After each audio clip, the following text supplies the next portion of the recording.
रहीम। अस्सलाम वालेकुम नाजरीन, आप देख रहे हैं सूबाई रंग न्यूज और एंटरटेनमेंट टीवी चैनल और मैं हूं कमल सिया। सबसे पहले नजर डालते हैं आज की अहम खबरों पर। वज़ीर आला पंजाब के मिशन के मुताबिक माह रमज़ान में मायारी अशिया खुर्दनोश की फराहमी के लिए Punjab food authority induction Rawalpindi में कार्रवाई करते हुए मिलावटी बेसन की बड़ी खेप तल्फ फैक्ट्री की प्रोडक्शन बंद, जबकि मुकदमा दर्ज कर लिया गया।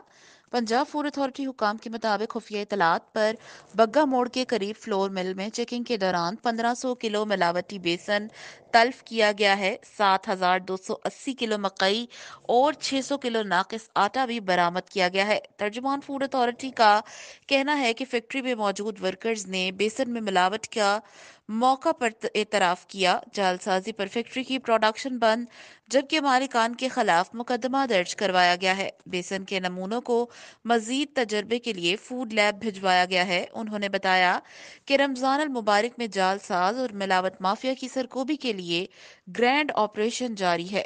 रोजेदारों तक मयारी अशिया की फराहमी हर सूरत यकीनी बनाई जाएगी।